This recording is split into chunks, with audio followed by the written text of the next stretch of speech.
How do you sort out the so-called jargon from real-world practices that work? Do the members of your organization find some business or technology advice utterly confusing? Welcome to Real Talk with Sam Holcman. In this program, we set the record straight, and in terms that business people and technology people can understand. Now, here is your host, Sam Holcman.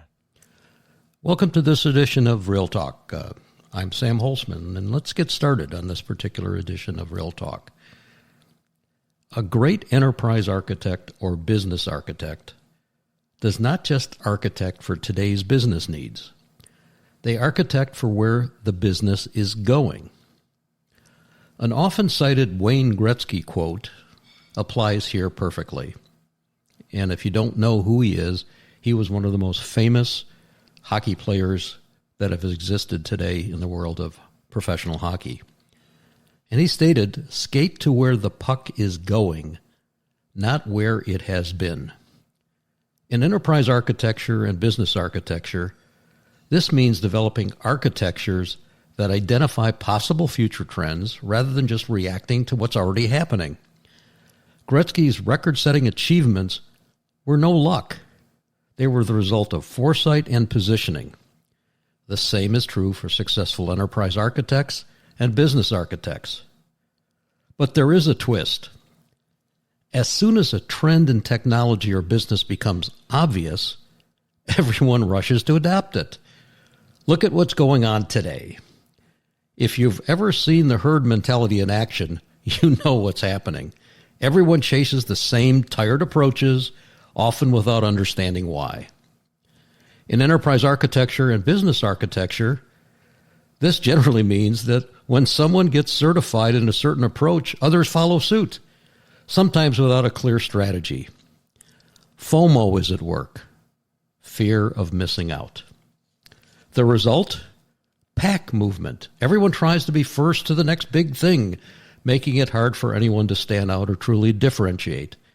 The best enterprise architects or business architects, however, take a different approach. They watch where the crowd is moving, but look for opportunities in the gaps. Some of the most impactful architectures, like early adapters of practitioner-folk certifications, rather than exam-based certifications, were and are being built in spaces that weren't yet crowded. Practitioner-focused rather than business-focused. Of course, not every possible gamble pays off, but the principles remain. When you're building for the future, don't just follow the latest buzz. Find the pockets of opportunity where you can innovate and add unique value. In time, the rest of the world may catch up, and the puck may just come your way. Build for where the enterprise is going, not where the crowd is standing. This advice encourages enterprise architects and business architects to focus on emerging trends and future business needs rather than simply copying what others are doing. It's about being proactive, thinking critically, identifying opportunities that are not yet widely recognized but have the potential to drive significant transformation. So what is this crowd that we're talking about? The crowd represents organizations following popular architecture certifications and trends or copying competitors' architectures. Where's the enterprise going? This refers to business models, emerging technologies, and evolving customer needs, and where those differentiators are. And possibly using a contrarian approach. This has encouraged architects to look beyond the status quo, identifying undervalued opportunities and developing architectures that position the business for long-term success. An example, just as Wayne Gretzky anticipated the play, great enterprise architects or business architects anticipate business shifts by looking at desired state architectures, whether it's digital transformation, AI integration, or new regulatory landscapes. They are especially steeped, let me repeat, they are especially steeped in one truly forward-looking element of the architecture model, the event model. In summary, in enterprise architecture or business architecture, success comes from anticipating the future, not just reacting to the present.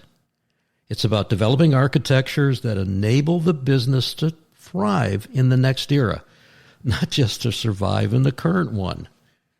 Are the architectures you are developing producing measurable impacts for your organization?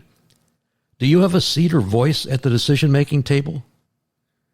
When things go right, we as architects, we should say nothing, letting the results speak for themselves. When things go not as planned, we need to listen and learn, and of course say even less. Finally, let us understand that no algorithm, no human being, and no source of any kind that we know exists at this time that can predict anything with 100% accuracy, 5 seconds from now. Let me repeat that statement. No algorithm, human being, or any source that we know of exists at this time that can predict anything with 100% accuracy 5 seconds from now, let alone looking out 3 to 5 years with any kind of 100% accuracy. What we as architects are trying to do is to move the success rate of our organizations up the success scale from where it is now. Please join me in that journey. Thank you for tuning in to Real Talk. Be sure to join your host, Sam Holcman, again for another edition of our program. We'll have more real topics of discussion then.